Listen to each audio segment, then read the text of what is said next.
Today we are going to create some real stuff with our own hands on a computer, obviously. But anyways, today we are going to create a real budget just for you. Stay tuned!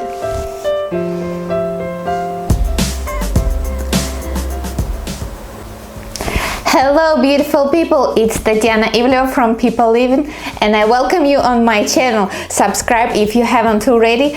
I do videos every Friday. The main topics are personal budgeting, self-development and all that jazz. And today we are going to create with our own hands, as I've mentioned before, your very own budget. I'll just show you on an example of our imaginary family what kind of family budget can there be and what can you do to create your budget.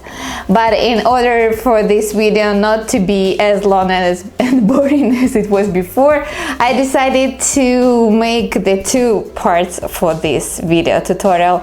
In this video today we're going to focus on creating the budget, and on the second video in a week we are going to polish it, make it shiny. So after today's video, just post all the questions, everything you have below, and I'll try to answer them to the next video so that you would have your best budget possible. So we're not wasting any time and let's go dive into my computer. Okay, here you can see a really simple budget template that I've made in Google Sheets just for you. Here we'll just input all our information and we'll adjust it on the fly and make it suitable for you, for your needs. We have, you can actually really easy make it yourself, but if you can't for some reason, or if you don't have time or whatever, you can download it. I have it available on my website. You can read the description down below of this video. Okay, what do we basically have here? We have this purple pinkish part, it's income part, and then this violet bluish part, it's spending part. These are the main biggest categories that we need to tackle here. It's income and spending, and then we have saldo. It's the result that we have. It's either minus, plus, or zero. We'll see what we'll get. Okay, here we have our imaginary family. Let's say they're Parkinson's. We have two grown-ups and one child there. Let's say the person one, we'll start with the income, of course. The person one is John, and his spouse is Jeanette. I think I spelled correctly, I don't know. To make things equal in this world, at least at least to some extent, we'll give them the same salaries. Let's say they'll have 2,200 euros both. So we have it here. Sorry, we have it here. These are their salaries. Then, as you can see, the next line is additional income. You can put any income over there. It's like, it can be whatever. It can be, maybe you have some dotation, maybe you have, maybe you sold some stuff from your home. It can be whatever. You can put everything in there. Maybe you got a gift from your granny in money. It's a good one as well. So you can put it here. Let's say this month our Parkinson's family doesn't have any. So we continue, but they have a son, Michael, and their son actually receives money. It's not like he's working, he's just 3, but he's receiving this 100 euros per month from the government just because he's a child. Let's assume some countries have that. Yes, really. Trust me. Okay, we finished with our income part. Yay! We have 4,500 euros per month. Just remember, always remember, here we put our after-tax income. Maybe in your country it's not an issue, but in some countries people mix things. So that's after tax. That's the money that we can actually use.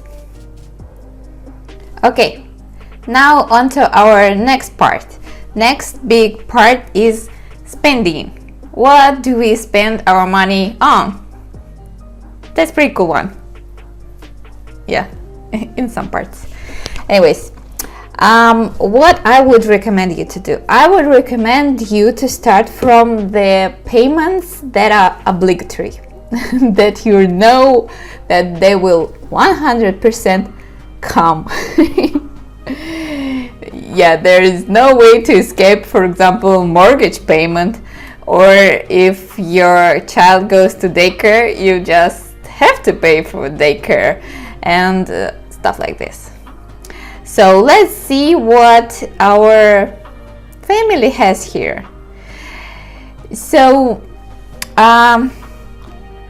we'll start from mortgage. They have mortgage. Their mortgage payment is 1,000 euros. Utilities, electricity, heating, water, blah blah blah, they have 300 euros. House repairs, we can actually merge them together. They don't have it separately. Then what's also the obligatory one, it's we have other debts. Other debts, they have a car debt. Let's say here, a car debt. And their car debt is 500. Pretty big one, yeah? Yeah, but they like good cars. Probably John likes good cars. And here we have transportation. And with this transportation, what do we do? John, let's take a look at our imaginary family. John is driving his car to his work, while his wife, she's also working, but she's using public transport. So we will probably make it separately, just in case, just to make, you're spending 500, I'm spending less, just in case, for them to compare. And fuel, car maintenance will put separately, as these are variable costs. Here we'll just leave public transportation. That's for Jeanette. She has fixed payments for the public transportation because she buys this ticket for the whole month. I don't know what it's called. That's, let's say, 200 euros. Yeah. Communications, cell phone, internet, they're pretty much fixed as well. There'll be 120 in their case. They will also have childcare payment fixed. There'll be 300 euros. But they also have a nanny. So for nanny, we'll make it separate because it's not fixed. Because they maybe like going out for a date once or twice a month. Let's see. So nanny goes here, and we'll put it later. Here we have insurance. That's an interesting one. Insurance is also kind of fixed, but it comes not, in most cases, it comes not every month. You're like, for example, car insurance or home insurance, you just pay it once or twice per year, sometimes 4 times per year. But anyways, it's not every single month. So here we would have something different. I will take away insurance from here, and please pay attention to this cell. Once, twice per year payments. That can be also like 4 times per year payments. But anyways, the idea is the following. You have payments that are coming several times a year, but not every month. Please take a close look here. What I have here. Lots of numbers. So what does our family has as several times a year payments, not every month. They have 150 euros home insurance, then they have 130 euros each labor union payments, then they have car insurance for a lot, 1,150. Then their child has swimming lessons, and they are paid twice a year, so it's 200 and 200 for the whole year. Michael has also his music lessons. There are 250 euros twice a year. That's why I put it here twice. Then we sum all those numbers together and divide by 12. So it's 12 months. And thus we get 205 euros that we need to put aside in order to be able to pay all those once or twice per year payments. I think it's pretty clear now. And it's super useful because you won't get caught in some of the months that you need to pay several of those irregular payments that you can't pay for, and that you'll, oh, where do I get money? But here you have it. You just put aside every month this sum that you've got and put it in an envelope. If you have, you can put it on a separate account, and you just every month you accumulate this sum. When the time comes to pay for this swimming lessons, for labor union or car insurance, you just take the amount you need and pay for it. That's so easy. And if you want to know more about all those envelope budgeting, just go to my other video about envelope budgeting.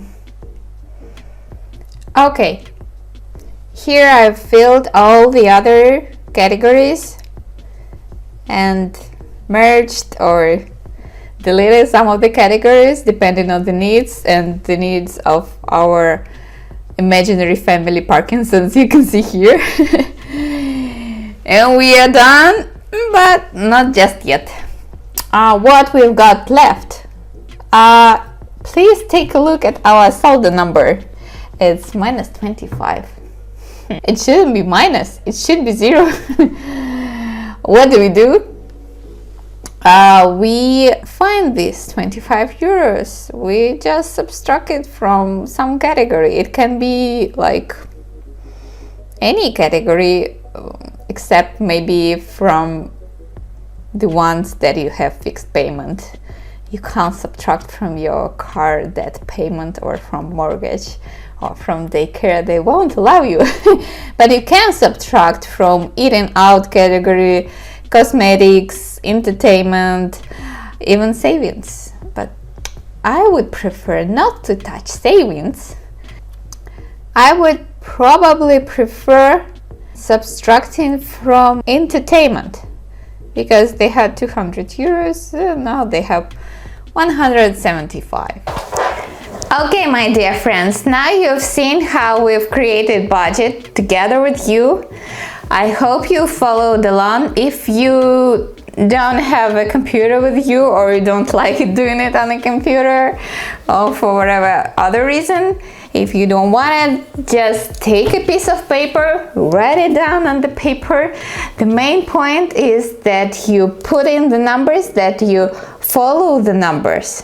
And I will see you in a week. just subscribe to make sure that you will see my video.